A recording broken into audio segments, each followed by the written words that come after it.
Hello दोस्तों, स्वागत है आप सभी का। पिछले कुछ दिन पहले जो वीडियो बना था गज केसरी को लेकर, उसके बाद कुछ लोगों का कुछ डाउट्स क्रिएट हो गए। देखिए, सबसे पहली कंडीशन तो ये है, गज केसरी अपने आप में कंप्लीट अलग योग है। एक योग होता है केसरी योग, ठीक है। दोनों अलग अलग चीजें होती हैं और उसके अंदर भी कुछ पर्टिकुलर फैक्टर्स हैं जिनके ऊपर कोई चर्चा नहीं करता। आप जब भी बृहत पराशर होरा शास्त्र को पढ़ेंगे, आपको चीजें क्लियर होती जाएंगी। अगर आप ध्यान से देखें तो साफ साफ मेंशन्ड है, केंद्र में यदि गुरु बैठे हों, वो लगन से भी हो सकते हैं या फिर चंद्रमा से भी हो सकते हैं। किसी शुभ ग्रह के साथ हो या शुभ ग्रह की दृष्टि में हो, तब उस पर्टिकुलर कंडीशन को गज केसरी योग के नाम से जाना जाता है, ठीक है। और ऐसा योग कहीं ना कहीं धन और साथ ही साथ ज्यादा हद तक आपको राजकीय सम्मान प्रदान कराता है। गज केसरी के लिए जो यहाँ पे मेंशन्ड है, इसको भी देख लीजिए। Should Jupiter be in an angle from ascendant और फ्रॉम द मून, या तो चंद्रमा से हो या फिर लगन से हो। साथ ही साथ वो या तो कंजंक्ट होता हो या देखा जाता हो किसी दूसरे बेनिफिक के द्वारा। कंडीशन साथ साथ है, अवॉइडिंग कि उस समय वो नीचता में नहीं होने चाहिए यानी कि मकर राशि में नहीं होने चाहिए गुरुदेव। दूसरा, कि कंबस्ट भी नहीं होना चाहिए। फिर अपनी किसी शत्रु की राशि में भी नहीं होना चाहिए, इसको भी ध्यान से समझना होगा जब बात स्पेसिफिकली गज केसरी की होगी तब। अब सवाल ये उठेगा कि शत्रु राशि कौन होगी यहाँ पे, गुरुदेव किसे अपना शत्रु मानेंगे। तो ऐसे कंडीशन में हम कहेंगे, यदि गुरु वृषभ राशि में बैठे हो या फिर तुला राशि में बैठे हो, ऐसे कंडीशन में जो योग है वो नहीं माना जाएगा। क्यों? क्योंकि गुरु खुद असहज है। गज केसरी का मेन फैक्टर कौन है? जुपिटर। जिस ग्रह ने योग बनाना है, अगर वो ग्रह खुद अपने आप में असमंजस में बैठा हो, नीच हो गए तो भी नहीं बन सकता। दूसरा, अगर शत्रु की राशि में जाके बैठे हैं, खुद में भयभीत होकर बैठे हैं, तो ऐसे स्थिति में योग नहीं बनता। इन चीजों को यहाँ पे आपको ध्यान रखना पड़ता है। कंबस्ट भी नहीं होने चाहिए। दूसरी चीज जो ध्यान होती है वो ये होती है कि गुरु के साथ इस बात को क्यों कहा गया। गुरु के साथ इसलिए इस बात को कहा जाता है क्योंकि काल पुरुष कुंडली में गुरु अकेले 9th हाउस के लॉर्ड भी हैं और बाकी 5 भाव के कारक तत्व उनके पास हासिल है। इस कारण से गुरु जब कभी भी लगन से केंद्र में या चंद्रमा से केंद्र में आते हो, और उनकी स्थिति मजबूत होनी चाहिए, पॉजिटिव होनी चाहिए। अगर वो मजबूत हैं, अगर वो पॉजिटिव हैं, तब जाके आपका जो विस्डम है और आपके ऊपर आने वाली जो देव कृपा है, वो आसानी से आपको आपकी जिंदगी में उन्नति प्रदान कराती है। अब केसरी योग और गज केसरी योग करके बहुत सारे योग चले जाते हैं। पराशरी टाइप में जब गज केसरी की बात कही जाती है तो वहां पे लोग सिर्फ उसको चंद्रमा और गुरु के आधार पे मानते हैं। साफ शब्दों में लिखा हुआ है कि जब कभी भी हम पराशरी सिस्टम से समझने की कोशिश करते हैं तो हम ये मान लेते हैं कि बस गुरु चंद्रमा के साथ बैठे हों या उनसे केंद्र में बैठे हों तो वो गज केसरी है। वो गज केसरी नहीं होता, ठीक है। उसी चीज को समझाया गया है। पहले एक केस समझ लीजिए। सपोज कि गुरुदेव जो है वो उच्च के होके बैठ जाएं 4 नंबर की राशि कर्क राशि में, और उसके बाद केंद्र से तो वो नेचुरली ही सपोज लगन से केंद्र में बैठे हैं, उच्च के होके गुरु बैठे हैं। अब ये गुरु जब बैठे हैं, इससे केंद्र में कहीं चंद्रमा भी बैठ जाए सपोज, तो क्या आप इसको गज केसरी योग कह सकते हो या केसरी योग कह सकते हो? तो वहां पे बात उठती है कि नहीं, तब हम उसे केसरी योग या गज केसरी योग में रीड नहीं करते। वहां पे हम उसको रीड करते हैं पंच महापुरुष राजयोग में। क्यों? क्योंकि वो अपने आप में उच्च के गुरु जब बैठेंगे केंद्र में, या फिर अपनी ही राशि धनु में बैठे हो या मीन में बैठे हो, तो वहां पे वो हमसा नामक जो पंच महापुरुष राजयोग है उसका निर्माण करेंगे। वहां पे आप उसमें फिर गज केसरी को यूज नहीं करेंगे। क्यों? क्योंकि जो उससे बड़ा वाला राजयोग है वो एक्टिवेट हो जाएगा, ठीक है। तो ये चीज को भी वहां पे ध्यान रखना होता है। दूसरे कुछ इंपॉर्टेंट फैक्टर्स और भी हैं उसके अंदर, जैसे कि कोई भी ग्रह जब योग बनाते हैं तो उस पर्टिकुलर योग के अंदर इस बात की अहमियत बहुत ज्यादा हो जाती है कि किस ग्रह का कितना हिस्सा काम करेगा। जैसे कि योग है तो बात हो रही है 2 ग्रहों से, ठीक है। तो जब 2 ग्रहों से बात हो रही है तो दोनों के तरफ से मिलकर ही कोई चीज होगी। अगर गुरु और चंद्रमा साथ में आ रहे हैं तो दोनों से मिलकर चीज बननी चाहिए। अब चंद्रमा किस चीज को दर्शाते हैं? Basically fourth house is a property. तो चंद्रमा जब गुरु के पास आएंगे और उनके साथ जुड़ेंगे तो गुरु अपनी तरफ से क्या दे सकते हैं, ज्ञान का भंडार। ठीक है, तो ज्ञान के भंडार से आप कितना वेल्थ बना सकते हो ये हो जाएगा गुरु और चंद्रमा की कैपेसिटी। अब चंद्रमा में है चंचलता, अगर वो गुरु के ज्ञान को अपनी चंचलता के साथ इस्तेमाल नहीं कर सकते, वहां पर जो quality and quantity of a wealth होगी वो वेरिएट होने लगेगी।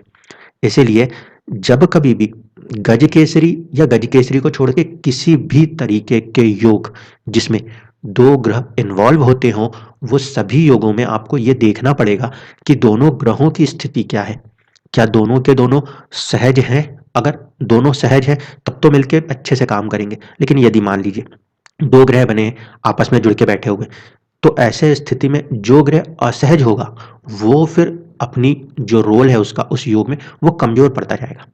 इसीलिए सिर्फ ऐसा नहीं पढ़ा जाता कि गज केसरी योग या केसरी योग के लिए चंद्रमा और गुरु आपस में केंद्र में बैठे हैं। यह देखना पड़ता है कि कभी भी कोई योग बनाने वाले ग्रह अपने आप में किस स्थिति के अंदर बैठे हुए। अगर सपोज गुरु सूर्य के करीब हो जाएं और ऐसी स्थिति में कम्बस्ट हो जाए, अस्त हो जाए, तो गुरु खुद में असहज है। ऐसी कंडीशन में गुरु सूर्य और चंद्रमा एक साथ बैठे हों तो हम ये बोलेंगे कि अमावस्या के दोष की वजह से गुरु और चंद्रमा के द्वारा साथ में आने पे जो योग बन रहा है वो भी रिजल्ट नहीं कर पा रहा। क्यों? क्योंकि मन दुखी है तो वो ज्ञान का इस्तेमाल नहीं कर पाएगा। इसी तरीके से सपोज करिए गुरु के ऊपर पापी ग्रहों की दृष्टियां हैं।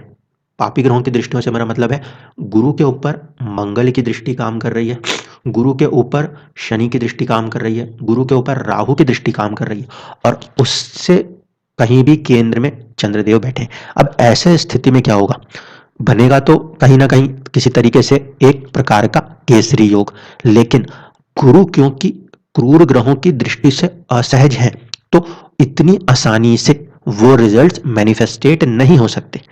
इसीलिए जब कभी भी आप योग को रीड करें तो कम से कम हेल्थ ऑफ अ प्लेनेट को बहुत इंपॉर्टेंट फैक्टर मान के चलिएगा। बहुत सारे लोग इसी चीजों को ऐसे मान लेते हैं कि गज केसरी और केसरी योग एक जैसा होता है, तो अगर आप थोड़ा सा आगे इसमें और ध्यान से देखेंगे तो वहां पे ये माना जाता है कि गज केसरी कंप्लीटली इस बात पे डिपेंड करता है कि व्यक्ति के अंदर कितना पोटेंशियल है अपने नॉलेज, अपने विजडम को यूज कर पाने के लिए। इसीलिए गज केसरी में स्पेसिफिक कहा गया है गुरु शत्रु राशि में नहीं होने चाहिए, अस्त नहीं होने चाहिए, वरना वो पोटेंशियल कम होता जाएगा। जबकि केसरी योग को लेकर जब बात उठती है तो वहां पे माना जाता है कि केसरी योग एक ऐसा योग है जिसकी वजह से व्यक्ति भीड़ के अंदर भी उस तरीके से अपने आप को बाहर निकाल के लाएगा जैसे कि बहुत सारे शत्रुओं के झुंड के बीच में भी एक सिंह निकल के आता है। ठीक है, तो केसरी जो योग है, और बेसिकली केसरी को हम किस तरीके से देखते हैं, सैफरॉन के तौर पे, यानी कि चुनौतियों के बीच से भी बाहर निकल के आने की क्षमता।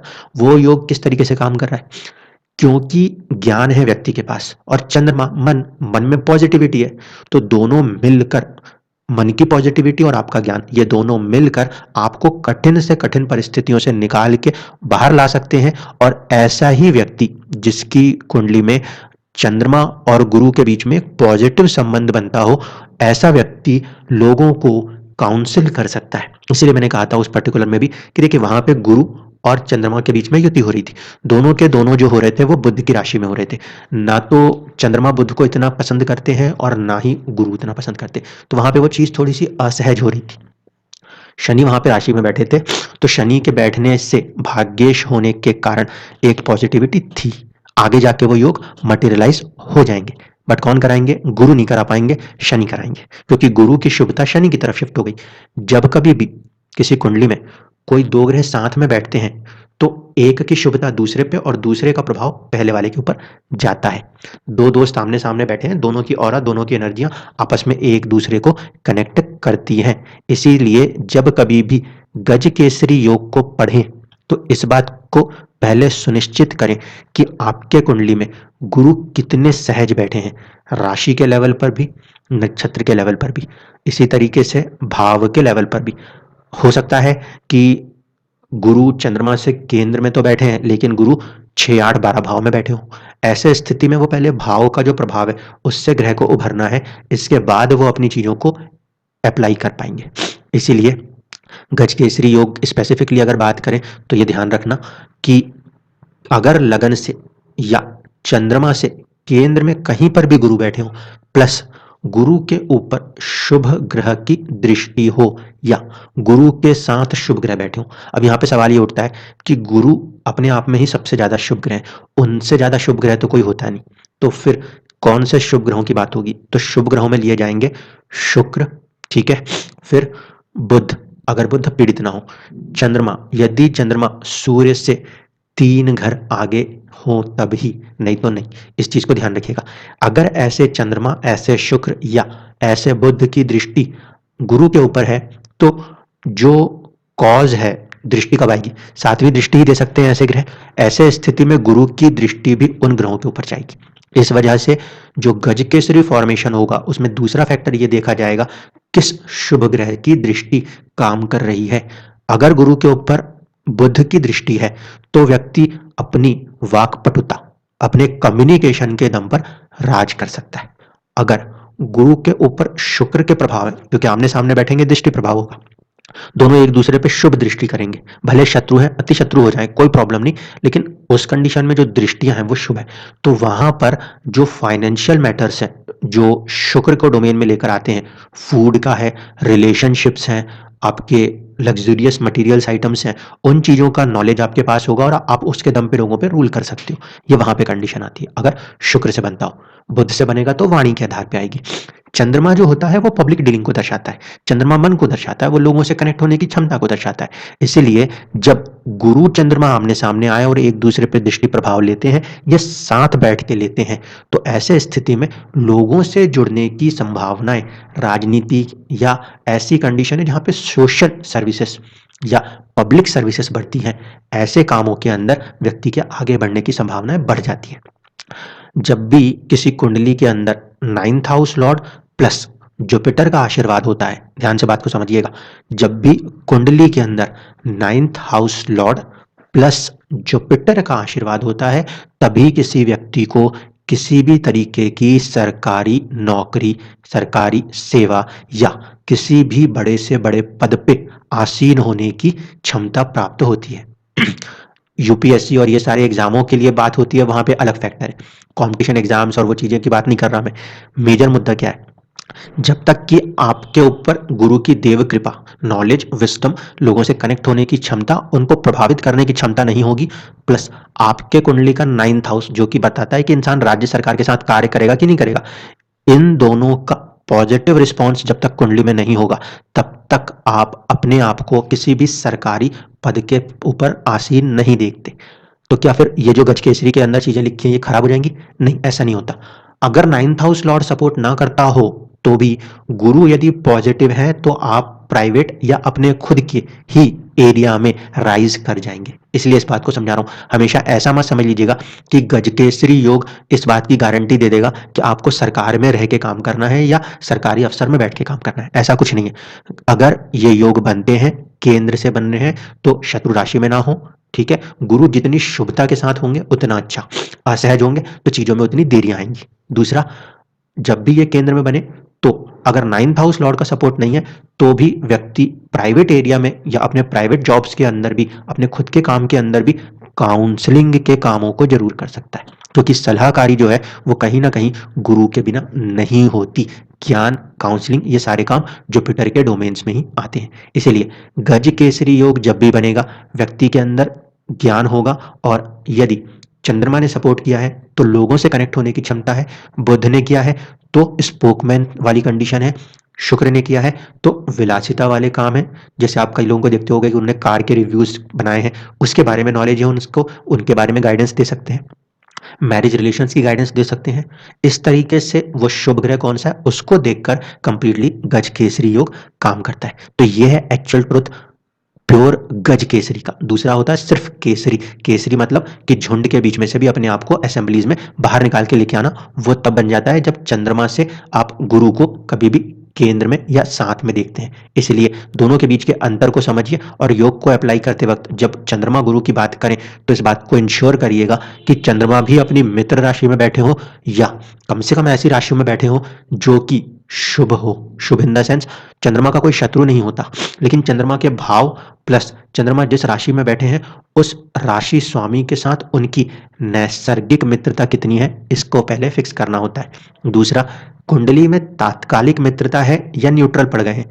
अगर कुंडली में तात्कालिक मित्रता नहीं है और आप ये समझ रहे हैं कि वो योग वैसे ही काम करेगा, तो नहीं, उसमें कमी आ जाएगी, क्योंकि जो इंटेंसिटी ऑफ रिजल्ट्स है, इंटेंसिटी ऑफ द रिजल्ट्स इस बात पे डिपेंड करते हैं कि आपके कुंडली में जो पर्टिकुलर एक योग बन रहा है उसके स्वामी कितने सहज या असहज है।